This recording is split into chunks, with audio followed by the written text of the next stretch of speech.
Dear students, आज के lecture में हम डिस्कस करने वाले हैं रेस्टोरेशन लिटरेचर के जो दो मेजर फॉर्म्स हैं, जिसमें से रेस्टोरेशन कॉमेडी और रेस्टोरेशन ट्रेजेडी जिसे हम कह सकते हैं, या हीरोइक ट्रेजेडी जिसको प्रिसाइसली अगर हम बोलें। Restoration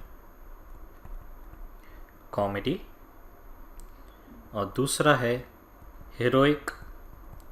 tragedy. रेस्टोरेशन लिटरेचर, जैसा कि हमने लास्ट क्लास में भी डिस्कस किया था, रेस्टोरेशन ड्रामा के बारे में बात किया था। जितना भी हम देखते हैं drama form, specially comedy, tragedy plus जो प्रोज ये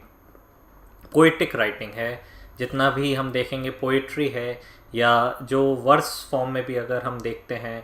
ओड्स हैं, सेटायर्स हैं, ये सब कहीं ना कहीं एक पर्टिकुलर क्लास के लिए लिखे जा रहे थे, स्पेसिफिकली अपर क्लास के लिए,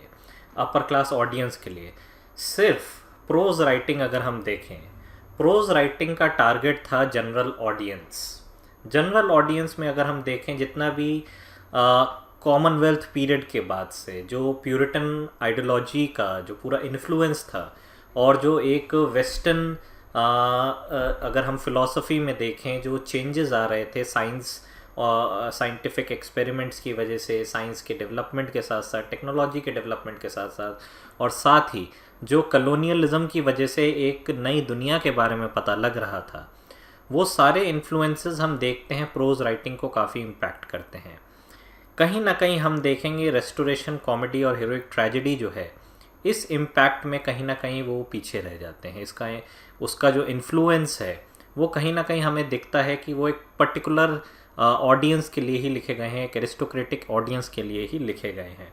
तो लास्ट क्लास में जैसा कि हमने रेस्टोरेशन कॉमेडी के बारे में ब्रीफली डिस्कस किया था, आज हम रेस्टोरेशन कॉमेडी का जो मेजर थीम्स हैं, मेजर थीम जो रहा है और जो सबसे इम्पॉर्टेंट प्ले हैं, सबसे पहले हम वो डिस्कस करेंगे। तो रेस्टोरेशन कॉमेडी को हम कॉमेडी ऑफ मैनर्स भी कह सकते हैं। ये टर्म हम देख सकते हैं कि पहले भी कॉमेडी ऑफ मैनर्स जो है यूज़ किया गया है जॉनसन के टाइम पीरियड में, बेन जॉनसन के टाइम पीरियड में। लेकिन यहाँ पे हम देखते हैं रेस्टोरेशन कॉमेडी जो है उसका एक ख़ास पर्पस है, उसका एक ख़ास थीम है, उसकी एक ख़ास स्टोरी लाइन है। तो हम देखते हैं restoration comedy, it exposes the nasty struggles for power among the upper classes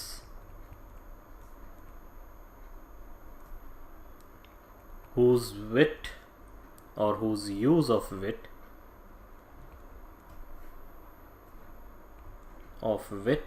and manners, who use wit and manners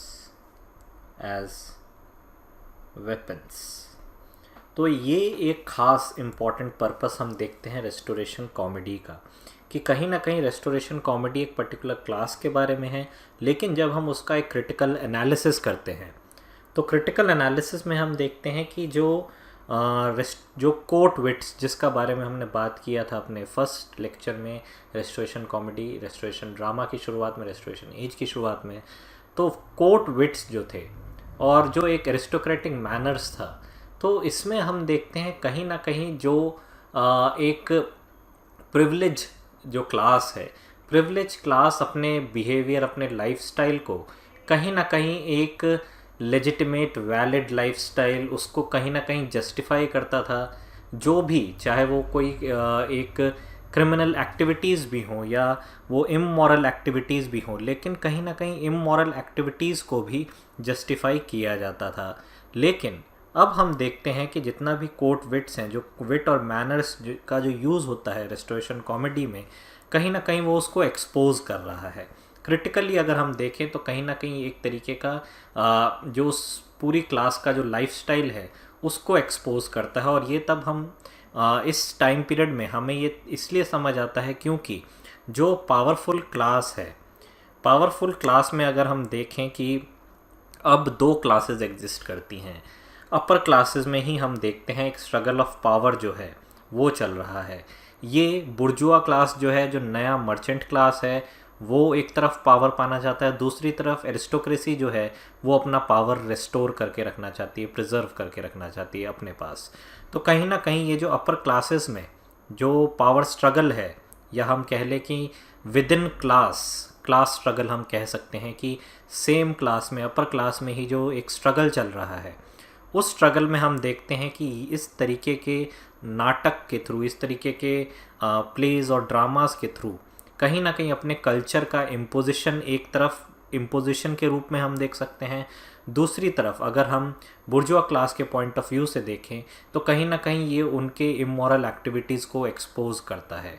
तो एक तरीके से हम देखते हैं कि ये एक मैनर्स को या विट का जो यूज़ है वो एक तरीके से वेपन की तरह भी है, कि वेपन इन अ सेंस कि अपने आप को इस्टेब्लिश करना, दूसरी तरफ हम देखते हैं कि उस चीज़ को वो एक्सपोज भी कर रहा है। तो कहीं ना कहीं हम देखते हैं कि ये जो पूरा पर्टिकुलर टाइम पीरियड है, रेस्टोरेशन एज, कहीं ना कहीं ये रेस्टोरेशन ऑफ फ्यूडल क्लास है, एरिस्टोक्रेसी का को दोबारा से पावर मिलता है। लेकिन जो कल्चरल चेंजेस हैं, जो इंटेलेक्चुअल चेंजेस है, समाज में जो एक समझदारी है, वो समझदारी बदल चुकी है। तो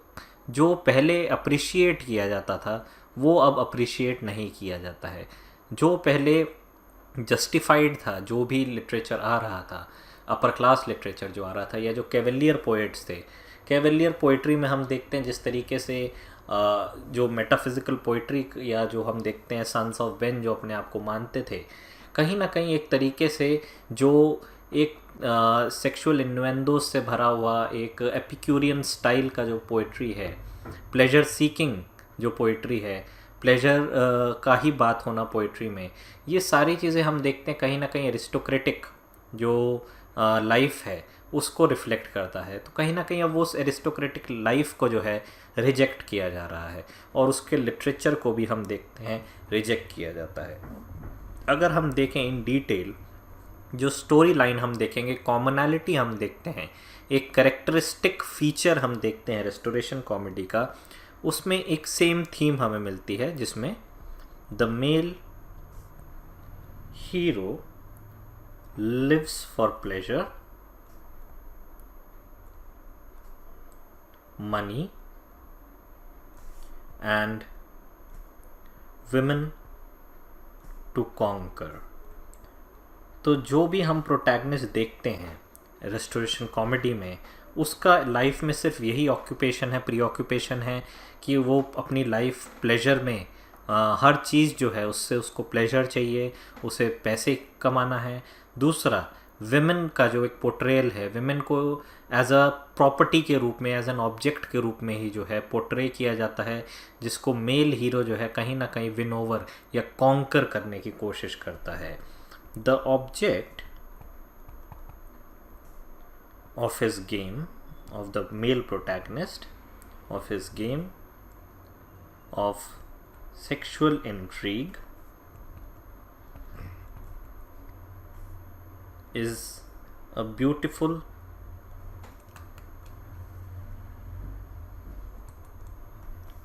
witty, pleasure loving and emancipated lady। तो ये हम देखते हैं कि ये ऑब्जेक्ट है उस गेम का, जिसके ऊपर हीरो जो है अपने सारे जो हम कहेंगे गेम्स के रूल जो है उसमें यूज़ करता है। और कहीं ना कहीं हम देखते हैं कि एक तरीके से विमेन को का जो पोर्ट्रेयल इसमें किया जाता है, एक बहुत ही